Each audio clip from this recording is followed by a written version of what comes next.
Crazy James. Too hot to play games. Crazy James. Too hot to play games. Crazy James.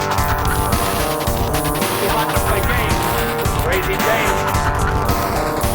Too hot to play games. Crazy James. Too hot to play games. So that was the screening of Story of My Death. I think it was okay, I don't know. Yes. Was it a good Q&A? Yeah, okay, it's short, so Yeah. you have to talk very quickly, and I don't know, it's a little bit strange. It's always stress, no? When you these Q&As and you only have 10 minutes or 15 minutes, and you know, you don't know what to say because there is so much things to say, so much subjects. And What was it like doing a Q&A last night for Mark's film? it was okay. I like the place. You know, Yeah. it was real underground. I prefer at the beginning there was only one gal. Yeah. Yeah. So I said it will be perfect, just one person here. But then people arrive, but I really love that because it's always underground things are better. You know, it's where real and beautiful things are born. So. I was born also I come from nowhere. I was born like trees, like I don't know, like trees from the underground. So for me, it's natural. What specific place are you from? I am from it's a small town in the countryside in the north of Barcelona, going to the border of France. So it's a small village, well, not so small, it's 15,000 people. Near to where is a place where is a Dali's museum. Oh, sorry. Sorry, huh? We are already recording. Yeah, absolutely, okay. but it's fine, why not? What's the name?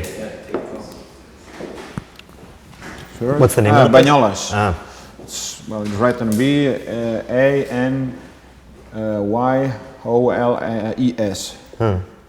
And it's a place. I was born there, and almost all the people that work with me are from this city. So I am used to what you said before. Is that create things with just people it's around me, and it's easy for me. Well, I don't know. I will never do it in another way. I mean, I don't. Is that the basis for Crespia? Was that kind of based on that that place? Yeah. Yeah. But at that time we didn't have any kind of artistic ambition or aesthetic, conscious. We are not self-conscious of the aesthetic value of our. It was just for fun. But it was okay because it was at the beginning of the digital. Yeah. So we realized that it could be done in our way, in a domestic environment. I mean, with the computers and with all these things. Now it's it's everyday's bread, no? But at that time, there was at the beginning the hard disk, and so this was would give the possibility. Really, we realized that I realized it could be possible. You can do it on your own. You can do whatever you want, and with really more artistic ambition. But you can do it. You don't need to wait somebody else to give you permission or to, just do it, and it was beautiful. Because with my way of working, people sometimes said, it was like in the 60s, blah blah blah. But with my way of working in the 60s, it would be impossible, even with 16 millimeters. I have to shoot 400 hours. It will be very expensive. Yeah. So I mean, it's the only way I really can work. It came with the digital. Without the digital, I will never have been filmmaker. Because you should be more conventional, and the way you work and the final film, should be always not more conventional, but less precise, and less deep, more schematic. But when you have digital things, you can really work in your own way. It's interesting because I never found the perfect camera for me. Now I have the idea, to even create a camera that would be just people know from Aton, you know, the French company that creates some cameras in the past just for the, you know, that some filmmakers, you know, had the perfect camera to use. And I don't know, in this film I use a lot of cameras. We are using at the end, we were 12 in the shooting. There was these 2 of these 5D, well, not this one, but the bigger one, the 5D. There was 2 Panasonic, 4 Panasonic, 2 P2, and 2 new P2 but full frame that I don't like it. Yeah. Then it was 2 Alexas, and then there was 2 Sony. I don't remember which. You know, which. Well, and this was a mess, but I didn't found the real camera because I have problems. It shouldn't be full frame. That's definitely okay. But nowadays it should have some kind of, you know, a little bit of HD definition, because if not, it's every day it's more difficult to, you know, to shoot some films and to sell it to TV, or if you don't have this HD quality. What was easy in the past, what was very easy, but now, as everybody has get used to the ultra definition of everything, you know, when you show something that it's not in this field with the TV, you say, oh, what is this? It looked like, you know. But okay, so let's put it this way. A little bit, not full HD, but perhaps HD or full HD, I don't know. Then, it shouldn't be small and without cinema optics. This is very important. Should be with the digital optics, because with you know that the distance with cinema optics is, you know, it's less than a half shorter. I mean, if you have a camera, the Alexa with cinema optics, if you want to make a shoot of you like this, you have to be, the camera has to be here or here, I don't know. But with the digital, you can put the camera for there with the same zoom. Distance is the double. So at the beginning, I used the Alexa. The look was okay. But it was a little bit typical, you know, like cinema style. But, well, not bad, okay? You can work on that. But you have to be, one has one problem that I discovered. Perhaps I am the only one who discovered this before shooting, because it's not a camera think for people who shoot in digital. It's a camera think for people who shoot in 35, that simply, you know, use another camera. But you know because you know all the things about the digital, it's that, well, to take profit of the digital, it means that you don't have to think the film in shots, because you think in film in scenes, or even you can have the whole concept of the film in your mind and just do it, like here. You know, we can shoot this interview 190 minutes and could be a film, you know, because we have the camera and we don't have to cut, and you know, and it's perfect. I mean, so you have to take profit, and the wall for a real digital film-minded filmmaker, it's the, you know, it's the world. It's everything that it's 360 degrees, you know, around you, because you have a small camera and you make this, the focus is easy, and you don't have to prepare shots. I mean, in the classical sense, you don't have to think the film in shots. You can think it. Well, I always think in a scenes, no? Because I think I will do this a scene, and well, keep on. So, but this with the Alexa, we had one problem, that the Alexa, what is completely ridiculous. I don't know now, but 2 years ago, that has 2 slots, you know, to put 2 cars.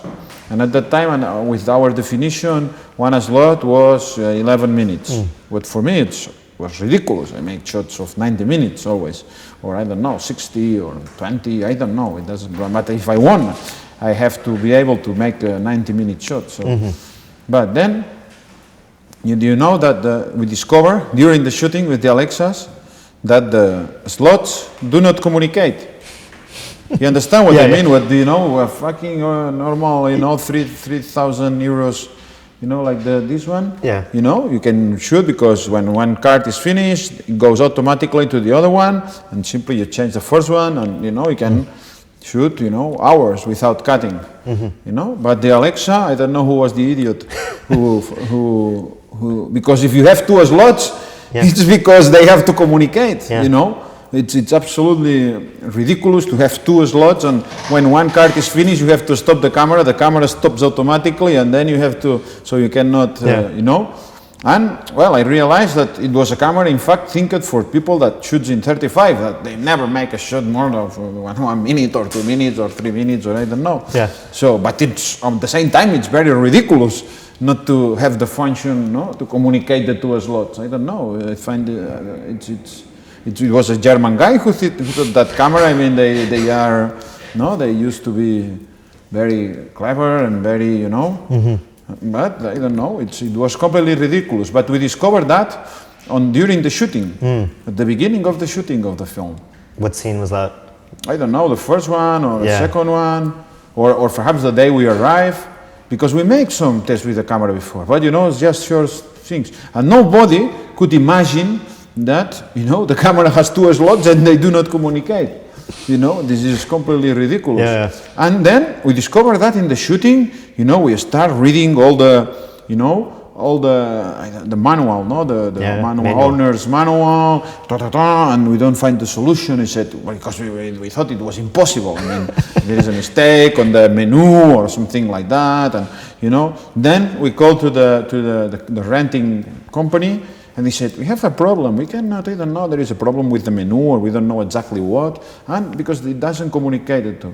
I said, oh, okay, yeah, I will check it. It should communicate, I will check it.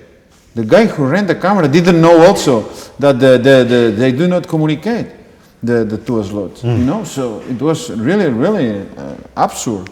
You know, it has to arrive somebody that is really digitally minded to discover this, I don't know.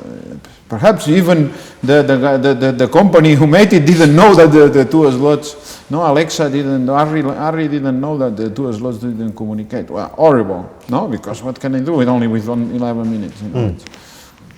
Then, well, second camera, I saw pick up in the middle of nowhere, Romania, you know, 2 more cameras. We said, well, we use this, somebody told me, the DOP convinced me we'll use these 2, blah, blah, blah, this to Sony, so we can take profit of the very good cinema optics.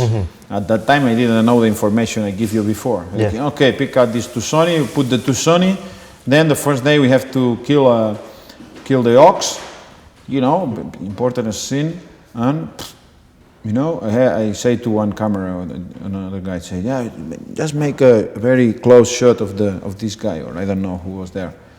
He said, I cannot. I say, why? Because, you know, the maximum of the zoom with the cinema optics is, you know, I have to go, you know, here. To make a close view, a camera has to be here or here, I don't know.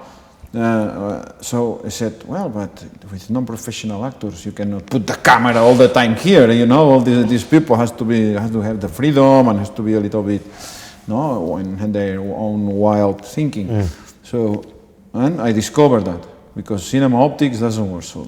Then I didn't know what to do, and they said, well, we'll pick up some Panasonics, that is something I trust, but I don't know why, but it was my mistake. I checked on the internet, I said the BBC uses these cameras, the P2, small P2, but with Hasselblad optics, but it's full frame. And at that time I didn't know that full frame was not good at all for cinema. People think that but it's not, in fact. They don't know, but it's something I give you this advice for free. And full frame, you know, when you have this look, that TV look, everything is on focus, blah, blah, blah. And I didn't know, as I haven't made the test to transfer to 35 before, I didn't know if you could kill this. Yeah. I was scared, you know, because having made the transfer before, you can know everything. But if you don't know it, you are scared. You don't know what to do. You don't know if, you know, then you can solve this ugly look. So I was scared. This was another week, I don't know, looking for the cameras in Romania, in the middle of nowhere, blah, blah, blah.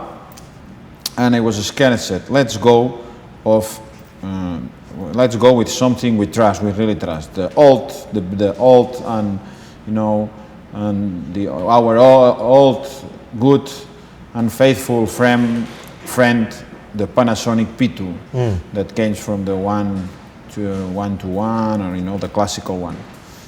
Okay, we did it, but then we can choose, because it was with P2, and we can choose definition. You know, Full HD, 109,000, 1,200, or even dB, no? You can choose, and I didn't know what to do. because it's a fucking problem. Because if you shoot 50 hours, it's not a problem. But when you shoot 400 hours, you put full HD, and you need, I don't know, a mountain of hard disks. And with the reliability problems, you have to make security copies of a mountain and hard disk. You are in the middle of nowhere. You have to transport all these hard disks. So this is for professional Hollywood films. That should have a server with really, backup hard disk. I don't know what. I mean, very complex, system. Because if you shoot 440 hours, you will have problems with the amount of material you have to storage. So, for this reason, I have to, downgrade the definition, and I put it 1200 for 960. Okay, and even with this, I had a lot of problems with the material because of the amount of material, because with the security copies, then you have to keep also the information in the car, then you have to transfer to ProRes. And it was a nightmare. And I realized the camera for a real digital-minded filmmaker doesn't exist. It has not been created, because it should be a camera very small, because with non-professional actors you have to react and you have to really be aware of what is happening in front of the camera. So a small camera, Alexa doesn't work because you need the tripod that it's very heavy and you cannot move it, and you need a typical guy making the distance because it's always out of focus, and all these fucking problems. So it's not useful. It should be digital, digital, small, with quite deep focus. So but then no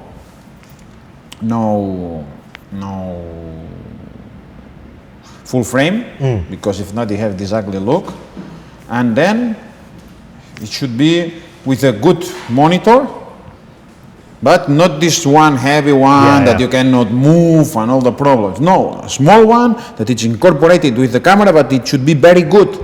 What it doesn't exist, because the small cameras, they put a simple, but in difficult conditions with a lot of sun or without light, you have to have the possibility to check what's happening in the small monitor, and it should be a little bit bigger and with real quality, to understand if it's on focus or not, or what's fucking happening because with this you don't have it. So you don't have this camera.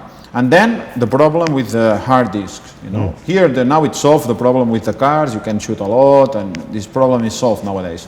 But the storage of all these things with the backups and in a difficult environment that it's, in the middle of nowhere in Romania, I don't know, it's not solved.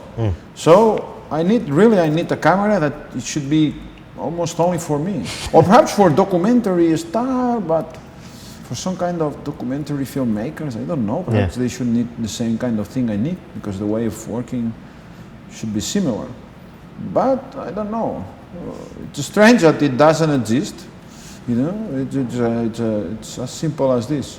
It's like they try to, mix up things with the new cameras and confuse you. It's like with the Apple telephones and all these things. They are putting, a lot of different telephones, and you never know what if people want to make a call or want to play or want to listen music. At the end, as the thing, it's so confusing that you get confused. You don't know what do you want to do with the telephone, to make phone calls, or it's because they are confusing, and they want you to make to buy new things all the time, and getting even more confused every day, and simple things that work to make to work, it doesn't exist anymore. What it was, some kind of conquest, that all your life will be like like a playful time. I mean, you will be joking all the time because you will be playing all the time. But, I don't know, in an unexpected way that it's not very likable, because, I don't know, it's not very creative. It's getting ridiculous. But, well, this is the story of the cameras, and then we had the story of the frame that it was. So your DP, he didn't know that this was going to be like scope. They thought it was full. I didn't know either until in the middle of the shooting. Because, well, it's a longer story also, but it's a very, very long story. Because, I don't know, it was a simple mistake. It was a ridiculous mistake by them, because I suggest to put the, you know, the black tape on the sides, because you have the screen that it's 69, no? The screen of the camera. And they put you the white line, and you see, you know, that it's 4:3. But I say, as we made in the same DOP, made this in the previous film, that was 166. So, and it was also 185, no, 169, that is 179 or something like that. Well, and, you know, there was a mark with a line with 166, and, but they put the black things, the black tape on the side. So you only see, the eye only sees what is really, you know, 166 or 43 in this case, in this film. But in this time, I don't know why they decided not to put this black tape. And I think it was quite dangerous, this, because, you know, even if there is the white line, but if you see what's happening on the sides, if you see it, if you don't mask it with the black tape, psychologically you will not compose the good thing. And obviously when you check it, because I never check all the stuff we shoot during the shooting, but this one I was so scared with the problem with the cameras and all these things that one day I decided to check it. You know, just check what's happening with the fucking this amount of cameras, and which is the real difference, and you know, and with the 4:3 and all these things. And when I check it, I discovered that obviously all the plants, you know, lack air. Simply because they didn't put the tape, and you know, when they compose psychologically, if you see the other sides, it's very difficult, even if you have the white line, to compose a shot, because you will always think that there is air and there is no, you know, because simply because you see the sides, but you cannot, if you don't mask it, it's impossible to know exactly what you are doing. Because so I realized this in the middle of the shooting, and by chance a friend of mine and was there in the computer, and they, let's try this just for fun, and he put the 235 filter, and I said, it's beautiful, because you can choose, and you know, it was very atmospheric with nothing on the sides, and blah blah blah, and I said, we'll do it, it will be perfect like this. But as it's really, really blow, because you have to blow up a little bit more, because it's 235, it should have had a little bit more definition, I think, slightly more, just to have, you know, the perfect, that should be organic, but at the same time, you know, a little bit more than in my previous, not in the previous film, Birdsong, that it's a full HD, but in the Honor of the Knights. Yeah. So there should be a little bit more, because, and this was mistake, but if you put it more, you have a lot of problem with the hard disk. So it's, you know, it's really, really a complex situation for a filmmaker like me, who needs, you know, this is a small camera, and I need always 2 or 3 cameras, you know, that can use only one person with a tripod, all these things very quickly, can shoot a lot, HD, hard disks, you know, basic optics. But at the end, this is nothing, because what is important is the actors and the film and the way they play, and, you know, the atmosphere. So all the technical side of things, it's not important for me. You were saying, well, if it's not okay, if it's not perfect, what happens? People see the film and think it's, you know, 5% less good, the film. Okay, if the actors are not inspired, because you are all the time boring them, waiting, you know, hours preparing the fucking lights and all these things. If they got bored and they are not inspired, you know, the film is 85% less good. So there is no, you know, it's completely unbalanced, the importance that people give to technique nowadays. And with these new cameras, you know, it should work for everybody, but not in the perfect way.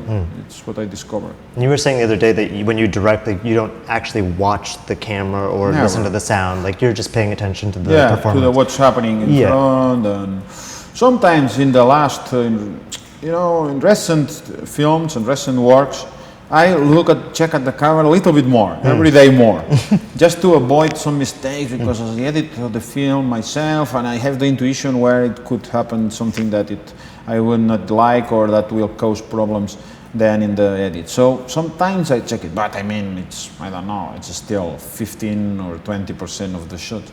So, because, I don't know, it's not useful. It doesn't work for me. It's about, all in my films are more about faith, and if when I check something, I don't like it for me it's very difficult to like the film when you see the image then in the shooting.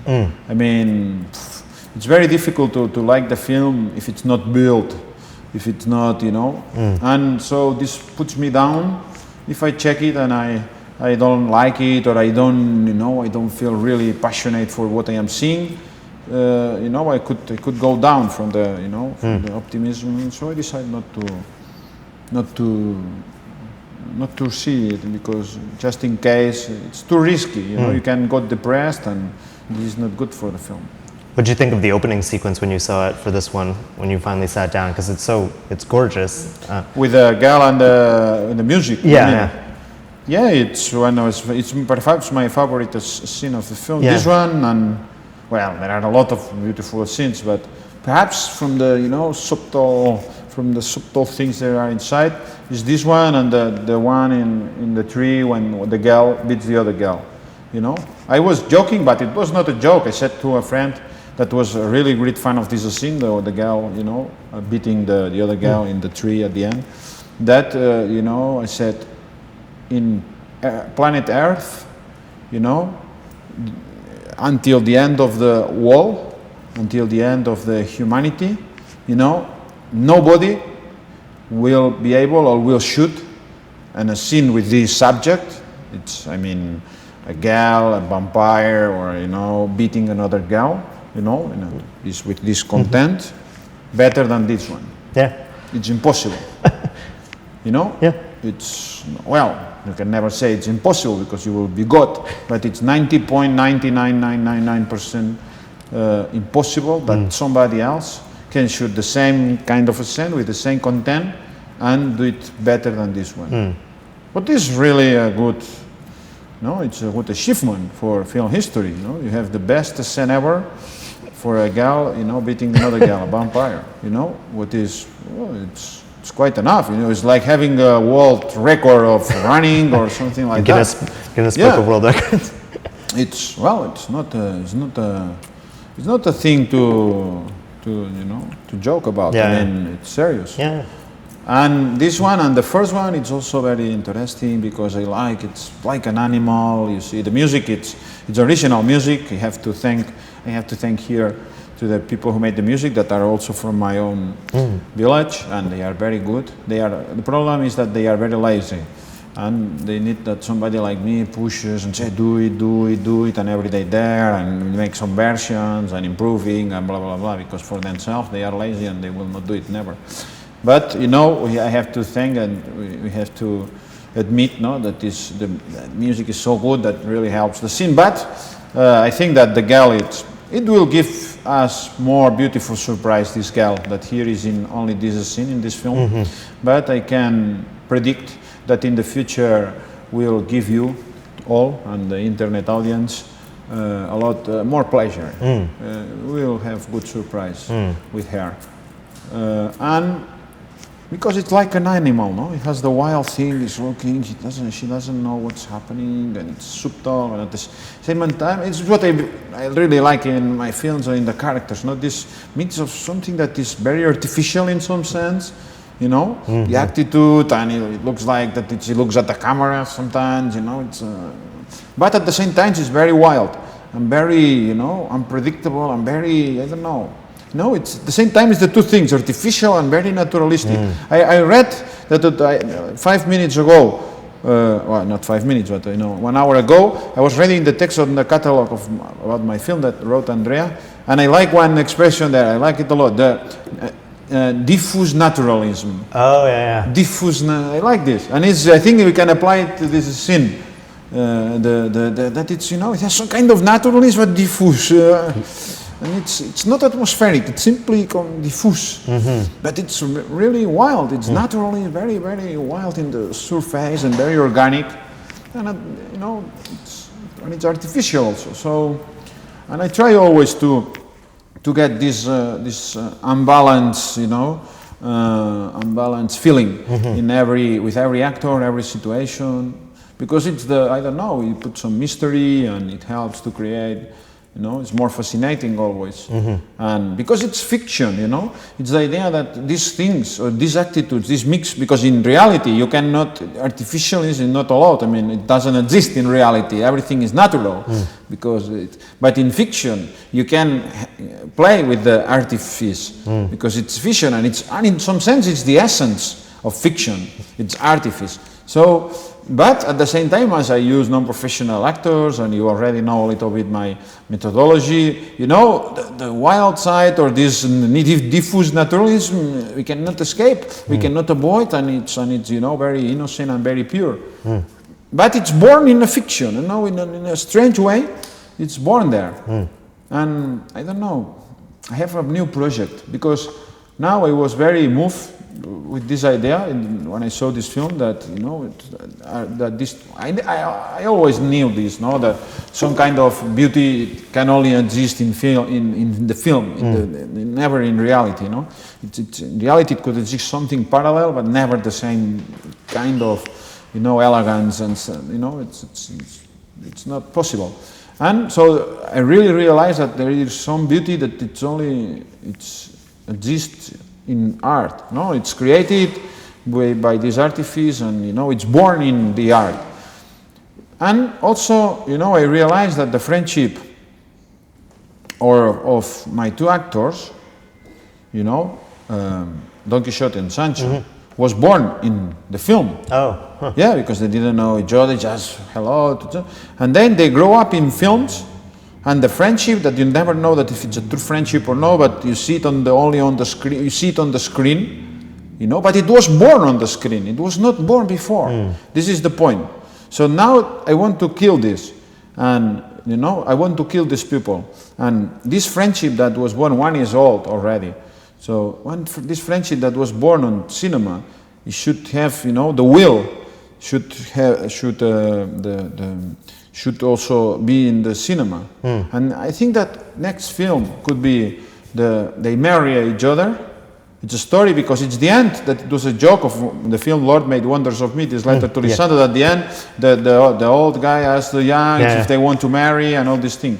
And I think that, you know, this friendship has grown up in the cinema as deeply and as originally, that I want to see it die, because the old guy, I don't know, it's old, and I don't know if he will be able to make another film, because, you know, health, it's you know, it's health, and age is age.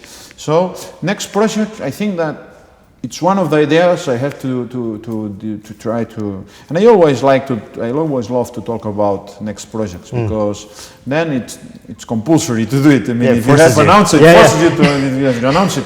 I have always, everything I have announced it, I have done it. So it helps, it really helps, or helps me, I don't know, with all people. So here we have this, it's one idea, I'm not sure, but it's one of two ideas I have. So what's the other one? Well, this one is they marry, because they marry. They marry, they live like a gay couple, and they adopt a child. And they live with a small child, because in Spain now it's allowed to the gay marriage. It's a lot of years, and, you know, and you even can adopt, you know, little child. So, you know, the idea is that this friendship goes really deep in marriage and in family, but only in fiction, you know. And I think that this will it's the top, in some sense, no, of friendship, to be in couple, to be married, you know. It's the maximum aspiration of love, you know, from the objective point of view. It's the more romantic, you know, ending for everything, the marriage, no. Like the Cervantes, there is a beautiful novel by Cervantes, the last one he wrote. In fact, when he wrote the prologue the day before he died, that it's a story about a couple that has a lot of adventures just to get married at the end. It's because it's with the get married in Rome by the Pope. So, and all the, you know, it's like an adventure, and it's very, you know, it's very atmospheric, very strange, but very beautiful. So here it will be, I don't know, they will be already married, or, you know, it will be this process of the culmination of this fictional friendship that was born in film and will die in film. Because we will have this film that will be the the wheel. The wheel, it's no what you write. Yeah. The wheel, with the wheel of some kind of way of understanding cinema. That I always think it's not possible anymore, but I always find new people, new films, and that keep on the faith, on this, and that keep me on. It makes me keep the faith on this because they have, I don't know, if the same purity or the same that in my, but still a great amount of innocence. Now, what is the Cervantes going to be like the literary component? Like all of your films tend to have a strong literary connection. I don't know. It's just I think it's just to legitimate. It helps. Yeah. It gives me also moral force to keep on. And well, I don't know. It's the same story. If you don't put Casanova and Dracula, perhaps it will be less interesting, less appealing. Yeah, I don't know how to say it. How did you come up with that? How did you bring those two together? No, by chance. Always explain it a little bit in the Q&A. But the Romanian producer suggested me to do a film about Dracula. It was a joke for me because I hate Dracula. I hate fantastic films. I hate horror films. So for me, not discussion at all about that. But I don't know, it grew up a little bit, this idea as a challenge. I tried to read the Bram Stoker's Dracula, but it was very boring and I couldn't, very bad book, really bad book and boring. And I couldn't even finish it. But then I start to, and it has some influence in the film. I start to read a book about the real inspiration of the Dracula. That was the blood, the emperor blood, and all the connections about this myth and the real character. And this was more in my I don't know, near my taste. In some sense, the Dracula character, as the way he dresses and all these things, it reminds more, the middle-aged warrior, bloody emperor, than the typical Dracula Count Dracula of the 19th century. So I don't know. At the beginning, it was this idea of Dracula. I got bored, but I started to be interested in the more physical thing, the sexual, the violence, and I don't know. When I read the stories of the bloody emperor, I was interested. The film, we don't see all these things, but he was really a great torturer. He put very incredible and original ways of torturing people. And I started, to have some interest in the project, but obviously I couldn't go ahead because it was not my wall. And when I was reading at the same time the memoirs of Casanova, the story of my life, and I said, why? It was a joke, but I said, why we not put Casanova? We create, and we had an invention of an episode that doesn't exist, obviously. And he goes and he ends badly with Dracula. So it's the story of my death because it's not the life, because it's the death. Because in fact, the memoirs of Casanova end, 20 or 30 years before his death, even if he was old when he wrote it, but just the first part of his life, So why not to write about or to shoot this part that it's hidden in the memories and mix it with Dracula and he dies and all the 18th century vision and philosophy falls in front of the 19th century romanticism and obscure and violent desire and blah blah blah. And with this film, did you say you transferred it into film and then back, or what was the process of processing the actual final product?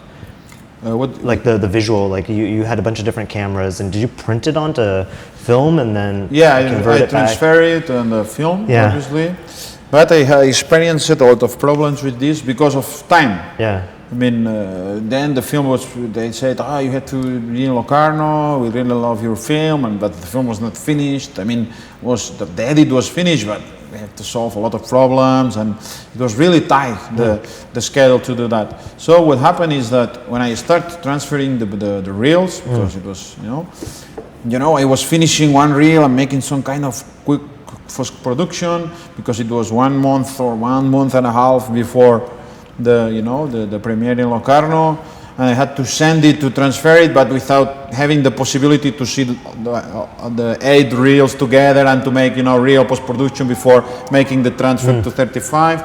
So I sent the 35 to the lab that was in Czechia, and they did the transfer, and then, you know, I sent another reel when I finished it, you know, 4 days after, just because we couldn't wait, because every transfer or every reel it's 3 days or 4 days. So 8 reels, it's already 1 month, or, you know, even working on Saturdays and Sundays. So it was really tight schedule, what is always a mistake to work in these conditions.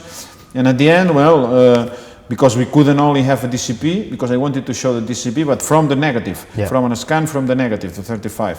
And well, it was really, and it's the same DCP you see here, that it's, you know, the first one. And well, when this was finished, just to have the possibility to show, and I had to make the sound mix at the same time, it was a fucking nightmare. But well, it's okay. Then when the festival was finished, I rework, for example, the whole last reel, that is the darkest one, and has some problems with the bending and all these things, and we rework with time, and, you know, just, you know, 3 days of post-production for 1 reel, you know, that it's, you know, the way we should work. I mean, you know, looking every shot and correcting it, and then retransferring to 35. So I correct a lot of things that will be in the next DCPs, unfortunately not for Toronto, because I didn't have time. But the real film for me will be the film printed in 35. That will be also ready, you know, even in 15 days from now. We will see it in some film festivals or in other places. But it was a problem of the tight schedule. It was impossible, and it's not the way of work. It's horrible because you cannot control anything. I mean, and you see all the problems at the end when you cannot do it, when you cannot do anything. And well, it's life. I mean, at the end, we could show the film in Locarno. It was myself who had to personally pick up a plane and give the DVD to the airport, because it was the day, you know, 3 days before, and they have to check it and test it. And if we sent it by DHL or something like that, it could be in the border, you know, 2 days, and we had no time. So myself, I had to pick up a plane and with the hard disk and give it to the Milan airport, to the people of Locarno, just to have time to show it. It was really last time, and well, unfortunately, with some mistakes or some things that could be really improved, and we did it in these days after the festival, and it will be ready for, you know, for the next festival. I don't know, in London or in Viennale, or for the theatrical release in Paris will be with the 35 print. That it's because all this work I made before, all this experience, because today it's interesting. It's also that it's over, man. Because the sense for me, the sense to use this small technology also, you know, this camera I was thinking that it should be a small, blah blah blah. But it's, you know, the key, the key of all this thing is that you transfer it to 35 and you see it in 35. So that it's something that it won't happen anymore, unfortunately, I think, in the future years. So my system now, it's completely, you know, every day it's more difficult to follow, because it won't be 35 positive, and the 35 positive, it gives you, you know, a real, you know, it puts real, how to say it, real, you know, that's something that is very important for the image of my films.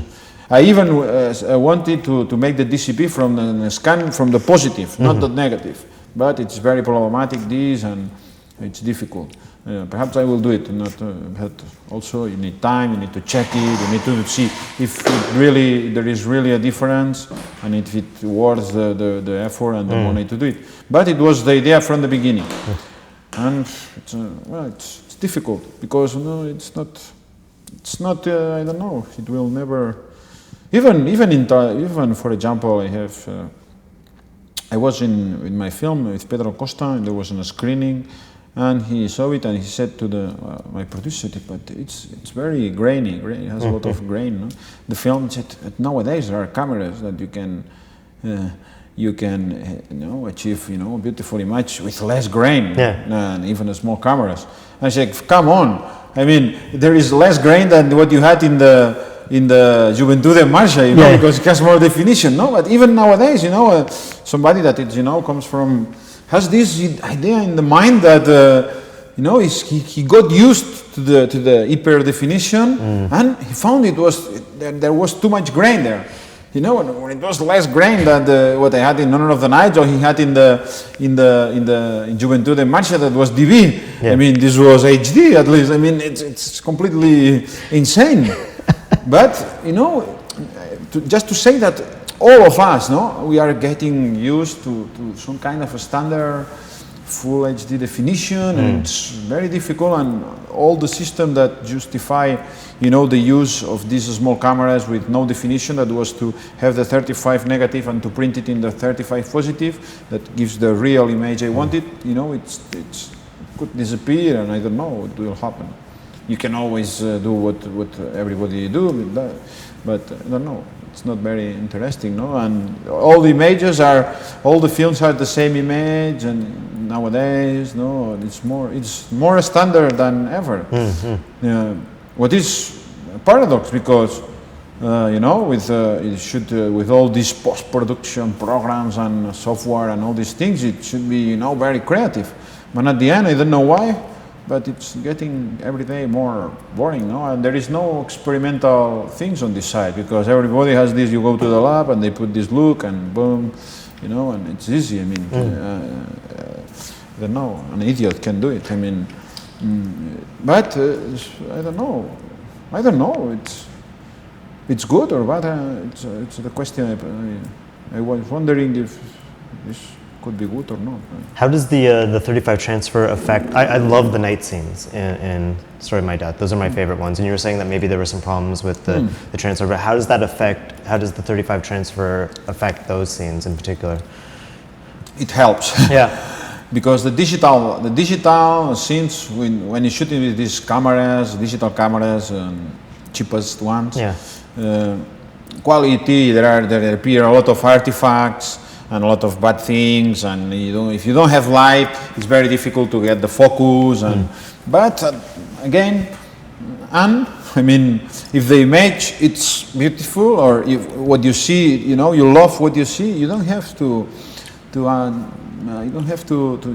you don't need anything else. I mean, if you love it, what do you need? I mean, you cannot have everything. When a film, you know, has this perfect image, you never say, it will be more beautiful if it will be a little bit more wild on an image, you know, more. You never say it, but when you have the wild thing, you always tend to look for more, you know, objective quality. You know, it's a psychological problem, I don't know, but it happens. But in this, to answer your question, what it gives you the 35, it's that unifies all the mistakes and hides all the mistakes, all the possible things, and you can work on the light, for example. You can push up the light, and with the 35, all the bad things that appear when you push the light, with post-production, you know, are masked or are, you know, all is organic and all is, you know, it's very helpful. It couldn't exist, this film, without the 35 transfer and the 35 positive. Without the 35 positive, perhaps it will be enough. It's not my ideal thing, but it will be enough. But another problem is that nowadays there is no good positive at all. You know, all the positive are bullshit. Kodak is, you know, is not doing Kodak Premiere anymore. So now I found some Kodak Premiere, but for example, for the premiere, for the one premiere in the Pompidou Museum last week, I couldn't find it in France, so it has been printed in the Kodak 2383, or 2393. Well, one is the Kodak Viennale. So, and it's, you know, it's I don't know, it's less interesting and it's not so good. I mean, but they are not doing it anymore, and they just put bullshit on the positives. Because they think that nobody will do it, and who cares, and I don't know. Because I think it's a bad solution, because everybody that will use 35 positive, it will be like with the photography, no? When somebody is still keeping the camera, wants quality, wants the best thing, no? When somebody is still using the film, I mean, and which is the sense to just produce the cheapest positive? It's ridiculous because nobody will show, everybody will show DCP on current cinema. So it's better to get a better positive, more expensive, that for people that are really interested in doing that. That there will always be more people interested in this quality than in simply putting prints, because prints will not exist anymore. So there are some things I do not understand, and there is no real. They use negative. They use negative a lot. A lot of films in Hollywood are still made in 35 negative. I mean, I don't know, perhaps even half of, or not half, but of the great productions. They use negative, and the negative it's good, and it's even every day it's better, and they still produce negative, but not positive. And this is a problem, because for my kind of films, positive it adds a new organic layer that the image, I can say, that needs to be the final image that I really love. But I don't know. They are not cameras thinked for my system, and there are no film, or there are no companies working with films that thinks that somebody can need what I need. It's simple. It's I don't know. When you were talking about the new film that you want to make, it made me think of the story of the current one, The Story of My Death, which is that so much of the story is about artistic creation and possessing and feeling, but then it ends in death, and it seems like now you're making a film that is kind of reflecting your entire career to this point. Yeah. Is that like the challenge you're looking for? Something that's kind of putting an end to everything that's come before it? No, not an end, but because there is a never ending with in my style, because it's always it's always a purity, and this purity has to be born every time. I mean, it's possible. Even the most cynical moment, it always has this purity. So it's reborn. It's it's like a Christian reborn. No, it's I don't know, a new faith every time, but not going to the end of what I was doing, but adding some new things that perhaps will be more important or less in the final film, but add new things. And it was this film works. Is the way this film works. I put it dialogues with women. I put the historical thing, philosophical, and and sometimes you don't know which film you are seeing. You are you're watching, because, for example, in the scene with I like a lot with the fat guy eating the apples.